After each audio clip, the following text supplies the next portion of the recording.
Motivational point, disconnect from the people who are holding you back. जय हिंद दोस्तों, आज हम वीकली करेंट अफेयर 27 फरवरी से 5 मार्च 2022 तक के महत्वपूर्ण करेंट अफेयर डिस्कस करेंगे। चलिए क्वेश्चन नंबर 1, भारत सरकार ने यूक्रेन में फंसे भारतीय नागरिकों को निकालने के लिए कौन सा ऑपरेशन की शुरुआत की है? तो operation Ganga, option number B. ठीक है, इसके बारे में कुछ जानते हैं।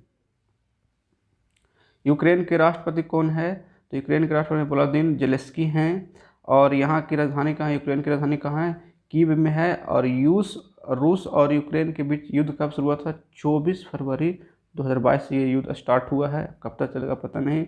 भारत सरकार ने रूस यूक्रेन में तनाव के कारण रूस से भारतीय नागरिकों को निकालने के लिए ऑपरेशन गंगा की शुरुआत किया, वहाँ से अपने नागरिकों को वापस लाने के लिए। यूक्रेन और रूस के बीच चल रहे तनाव के कारण यूक्रेन को राष्ट्र की सुरक्षा और रक्षा के लिए यूक्रेन के अधिकारियों के द्वारा नो फ्लाइंग जोन घोषित कर दिया था, जिससे वहाँ के भारतीय नागरिक क्या हो गए थे? फंस गए थे। क्वेश्चन नंबर 2 क्या कर रहा है? Knight Frank the wealth report 2022 के अनुसार भारत विश्व स्तर पर अरबपतियों की आबादी में कौन सा स्थान पर है? तो यहाँ ऑप्शन नंबर सी होगा, तीसरा स्थान पे है। ठीक है, यानी कि पूरा वर्ल्ड में अरबपतियों की संख्या में तीसरा स्थान पे भारत है। इसके लिस्ट के बारे में जान जाते हैं। नाइट फ्रैंक के द वेल्थ रिपोर्ट 2022 के नवीनतम संस्करण के अनुसार 2021 में विश्व स्तर पर अरबपतियों की आबादी सबसे अधिक संख्या के मामले में भारत के स्थान पे है, तीसरा स्थान पे। पहला स्थान पे कौन है? पहला स्थान पे यूएसए है, दूसरा में 748, दूसरा पे चीन है 554। भारत में कितना अरबपतियों की संख्या है? 145, तीसरा नंबर पे है। ठीक है, क्वेश्चन नंबर 3 क्या कर रहा है? राष्ट्रीय विज्ञान दिवस कब मनाया जाता है? बहुत अच्छा क्वेश्चन है। यह मनाया जाता है प्रत्येक साल 28 फरवरी को, नेशनल साइंस डे।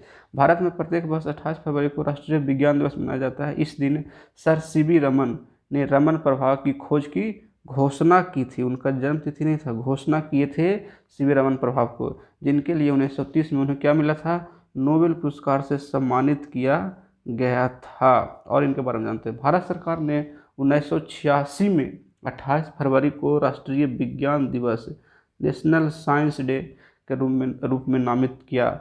2022 के लिए राष्ट्रीय विज्ञान दिवस का थीम क्या है? सतत भविष्य के लिए विज्ञान और प्रौद्योगिकी यानी में एकीकृत दृष्टिकोण है। यह दिन रमन प्रभाव की खोज की याद में मनाया जाता है। क्वेश्चन में आगे, क्वेश्चन नंबर 4 क्या कर रहा है? हाल ही में राष्ट्रीय मूल्यांकन और प्रत्यायन परिषद नाक के अध्यक्ष कौन बने हैं? तो इनके अध्यक्ष बने हैं भूषण पटवर्धन जी।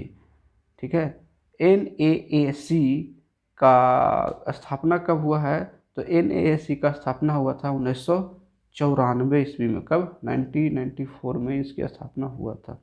ठीक है दोस्तों, आगे चलते हैं, इसी के बारे में जानते हैं, नाक के बारे में। विश्वविद्यालय अनुदान आयोग यूनिवर्सिटी ग्रांट कमीशन UGC ने शिक्षाविद और अनुसंधान वैज्ञानिक प्रोफेसर भूषण पटवर्धन को राष्ट्रीय मूल्यांकन और प्रत्यायन परिषद national assessment and accreditation council NAAC Bengaluru की कार्यकारी समिति का अध्यक्ष नियुक्त किया गया है। आगे चलते हैं क्वेश्चन, अगला क्वेश्चन आगे क्या कह रहा है? क्वेश्चन नंबर 5 कह रहा है, भारतीय वायुसेना कहाँ पर वायु शक्ति अभ्यास आयोजित करेगी?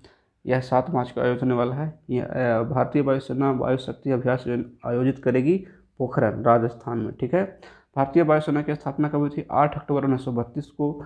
और भारतीय वायुसेना का मुख्यालय कहाँ है? नई दिल्ली में है। ठीक है, आगे चलते हैं।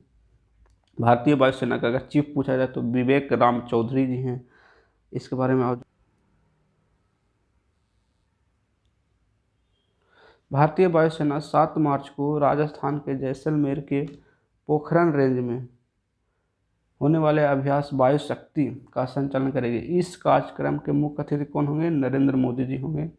इस अभ्यास में भारतीय वायुसेना के कुल 148 विमान भाग लेंगे। इस अभ्यास में पहली बार राफेल विमान भाग ले रहा है, क्योंकि राफेल अभी नया आया है। अभ्यास वायु शक्ति का आयोजन भारतीय वायुसेना द्वारा हर 3 साल में आयोजित किया जाता है। आखिरी बार कब हुआ था? 2019 में हुआ था, अब 2022 में हो रहा है। ठीक है, क्वेश्चन नंबर आगे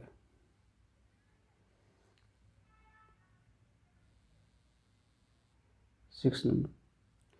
भारतीय निशानेबाज सौरभ चौधरी ने ISSF international shooting sports federation विश्व कप में 10 मीटर एयर पिस्टल में कौन सा पदक जीता है? ऑप्शन नंबर ए, कौन सा पदक? स्वर्ण पदक जीते हैं सौरभ चौधरी जी ने। ठीक है, आगे चलते हैं। भारतीय निशानेबाज सौरभ चौधरी ने मिस्र के काहिरा में चल रहे 2022 अंतर्राष्ट्रीय शूटिंग स्पोर्ट्स फेडरेशन विश्व कप में पुरुष की 10 मीटर एयर पिस्टल स्पर्धा में स्वर्ण पदक जीते हैं। कौन जीते हैं स्वर्ण पदक? सौरभ चौधरी जी ने। और रजत पदक कौन जीता है इसमें? तो रजत पदक जीता है जर्मन के माइकल स्नार्ड ने जीता है, जबकि रूस के आर्टेम चनोश जीते हैं कांस्य पदक। ठीक है, आगे चलता है अगला क्वेश्चन। अगला 3 मार्च को कब मनाया जाता है? 3 मार्च को विश्व वन्यजीव दिवस 2022 के थीम है पारिस्थितिक तंत्र की बहाली के लिए प्रमुख प्रजातियों को पुनः प्राप्त करना। Question number 8। क्वेश्चन 8 क्या कर रहा है? क्वेश्चन 8 क्या कर रहा है? नासा ने नेक्स्ट जनरेशन GOES-T नामक उपग्रह लॉन्च किया है। यह किस प्रकार का उपग्रह है? संचार उपग्रह, मौसम उपग्रह, या दोनों, या इनमें से कोई नहीं? तो ये जो लॉन्च किया गया है उपग्रह GOES-T, यह मौसम उपग्रह है। कौन सा? Option number B. नासा का मुख्यालय कहाँ? वाशिंगटन DC USA में है। इसका स्थापना कब हुआ था? तो 1958 में। नासा का प्रशासक अभी कौन है? बिल नेल्सन जी हैं। इसके बारे में आपको जानते हैं। अमेरिका अंतरिक्ष एजेंसी नासा ने Cape Canaveral Space Force Station Florida से 4 अगली पीढ़ी के मौसम उपग्रह की एक श्रृंखला में तीसरी जियो stationery operational environmental satellite means उपग्रह को सफलतापूर्वक लॉन्च किया है। कहाँ से? नासा ने लॉन्च किया अमेरिका से। ठीक है, आगे चलते। हाल ही में राष्ट्रपति रामनाथ कोविंद ने कहाँ पे आरोग्य वनम का उद्घाटन किया? तो ये कहाँ की हैं? राष्ट्रपति भवन में की हैं। यानी राष्ट्रपति भवन कहाँ है? नई दिल्ली में। ऑप्शन नंबर सी।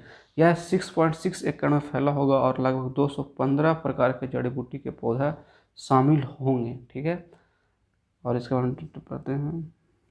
भारत के राष्ट्रपति श्री रामनाथ कोविंद ने नई दिल्ली में राष्ट्रपति भवन में नव विकसित आरोग्य वनम का उद्घाटन किया। इस आरोग्य वनम का उद्देश्य आयुर्वेदिक पौधे के महत्व और मानव शरीर पर उनके प्रभाव को बढ़ावा देना है। चले नेक्स्ट क्वेश्चन आगे। भारत की कौन सी राज्य सड़क पर रहने वाले जानवरों के लिए एम्बुलेंस चलाएगी? तो वो है तमिलनाडु सरकार। यानी कि सड़क पर जो जानवर रहते हैं वो घायल हो गए तो उसके लिए एम्बुलेंस चलेगा उनके इलाज के लिए। तमिलनाडु की राजधानी कहाँ है? चेन्नई है। मुख्यमंत्री कौन है वहाँ के? तो वहाँ के मुख्यमंत्री हैं MK स्टालिन जी हैं। राज्यपाल कौन है? RN रवि जी हैं। ठीक है, क्वेश्चन नंबर इसी के आगे देखते हैं डिटेल में। सड़क पर रहने वाले जानवरों के लिए भारत की पहली एम्बुलेंस चेन्नई तमिलनाडु से शुरू किया गया है। इसकी शुरुआत ब्लू क्रॉस ऑफ इंडिया द्वारा अंतर्राष्ट्रीय पशु कल्याण संगठन 4PAW के सहयोग से किया। 4PAW मतलब 4 पैर वाले। मद्रास उच्च न्यायालय के न्यायमूर्ति डॉक्टर अनीता सुमंत ने एम्बुलेंस का शुभारंभ किया। आवारा पशु देखभाल कार्यक्रम घायल और बीमार सड़क जानवरों को साइट पर उपचार प्रदान करने के लिए ऑन बोर्ड पशु चिकित्सक के साथ हॉस्पिटल ऑन व्हील होगा। ठीक है, क्वेश्चन नंबर आगे। हाल ही में कौन वोल्टजमान पदक से सम्मानित होने वाले पहले भारतीय बन गए? बहुत अच्छा क्वेश्चन है। तो ये बन गए हैं दीपक धर जी। दीपक धर जी भौतिकी विज्ञान प्रोफेसर दीपक धर वोल्टजमान पदक से सम्मानित होने वाले पहले भारतीय बन गए हैं। ठीक है, international union of pure and applied physics के सांख्यिकी भौतिक पर आयोग संख्या की भौतिकी के क्षेत्र में योगदान के लिए 3 साल में एक बार यह पदक प्रदान होता है। यह 3 साल में एक बार ही मिलता है और पहली भारतीय कौन बन गए हैं? दीपक धर जी, जो इस सम्मान से सम्मानित किए जा रहे हैं, वोल्टेज मान पदक। ठीक है, आगे चलते हैं। क्वेश्चन नंबर 12 क्या कह रहा है? किसने प्रो कबड्डी लीग PKL का फाइनल खिताब जीत गया? तो इसने पटना पायराइट्स को हराकर दिल्ली दबंग ने जीत गया।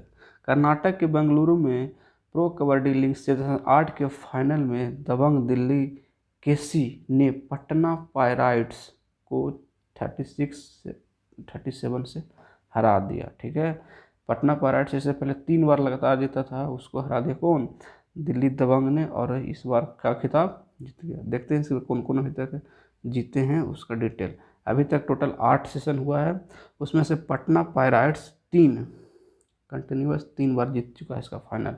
पहला हुआ था सेशन 2014 में, उसमें जीता था जयपुर पिंक पैंथर्स, और जो लास्ट है सेशन 8 वो कौन जीत गया? दबंग दिल्ली। कहाँ पे हो रहा था? बेंगलुरु में हो रहा था। ठीक है, आगे चलते हैं क्वेश्चन नंबर आगे।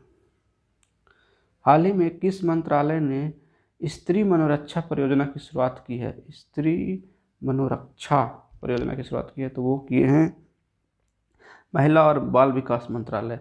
यह किसके अंडर में है? तो यह स्मृति ईरानी जी के अंडर में है। वो महिला एवं बाल विकास मंत्रालय के क्या हैं? मंत्री हैं। महिला, और यह स्मृति ईरानी जी कहाँ की सांसद है? तो अमेठी से राहुल गांधी को हराए थे। महिला और बाल विकास मंत्रालय और NIMHANS बेंगलुरु ने भारत में महिलाओं के मानसिक स्वास्थ्य में सुधार, कौन सा स्वास्थ्य? मानसिक स्वास्थ्य में सुधार के लक्ष्य के साथ बुधवार को स्त्री मनोरक्षा परियोजना की शुरुआत की गई है। क्वेश्चन नंबर, किस राज्य ने ऊंट संरक्षण और विकास नीति की घोषणा की है? कौन सा राज्य किया है? तो राजस्थान। ऊँट ज़्यादा पाया जाता है राजस्थान में, तो राजस्थान ने किया है। विश्व ऊँट दिवस हर साल 22 जून को मनाते हैं, जबकि 21 जून को विश्व योगा दिवस मनाते हैं। विश्व ऊँट दिवस 22 जून को। भारत देश का, मतलब इन पूरा टोटल इंडिया का 85% ऊँट कहाँ पाए जाते हैं? राजस्थान में। राजस्थान के मुख्यमंत्री कौन है? अशोक गहलोत जी हैं। राज्यपाल कौन है? कलराज मिश्रा जी हैं। ठीक है, आगे देखते हैं। राजस्थान राज्य सरकार ने अपने बजट 2022-23 में ऊंट संरक्षण और विकास नीति की घोषणा की है। सरकारी आंकड़े के मुताबिक राजस्थान में 2 लाख से भी कम ऊंट बच्चे हैं। 2 लाख से भी कम ऊंट बच्चे हैं, और पूरे देश में 2012 के बाद ऊंटों की संख्या में 1.5 लाख की कमी आई है। 10 साल में 1.5 लाख ऊंट की कमी आई है। चलिए क्वेश्चन नंबर 15, हाल ही में किस शहर ने 11.71 लाख दीपक दिया जलाकर गिनीज रिकॉर्ड में अपना नाम दर्ज कराया? तो वो शहर है अपना उज्जैन। अयोध्या का रिकॉर्ड तोड़ दिया है। ये मध्य प्रदेश में है। ठीक है, कब जलाया गया था? तो ये शिवरात्रि के समय। मध्य प्रदेश की राजधानी भोपाल है। मध्य प्रदेश के मुख्यमंत्री कौन है? शिवराज सिंह चौहान। राज्यपाल कौन है? मंगू भाई पटेल जी। ठीक है, क्वेश्चन इसके बारे में और डिटेल पढ़ते हैं। डिटेल क्या कर रहा है? मध्य प्रदेश के उज्जैन ने 10 मिनट में 11.71 लाख मिट्टी के दिए जलाकर गिनीज रिकॉर्ड बनाया था। महाशिवरात्रि के अवसर पर शिव ज्योति अर्पण महोत्सव के हिस्से के रूप में दिए जलाए थे। इसके साथ उन्होंने 3 दिसंबर 2021 यानी दीपावली को उत्तर प्रदेश का अयोध्या में 9.41 लाख दीपक का दिया जला था, उसका रिकॉर्ड तोड़ दिया। उज्जैन को महाकाल की भूमि कहा जाता है, यानी मध्य प्रदेश का उज्जैन शहर जो है लॉर्ड ऑफ महाकाल है। ठीक है, लैंड ऑफ महाकाल। दोस्तों आगे चलते हैं। 16, राष्ट्रीय सुरक्षा दिवस। 16 नंबर क्वेश्चन कह रहा है, राष्ट्रीय सुरक्षा दिवस कब मनाया जाता है?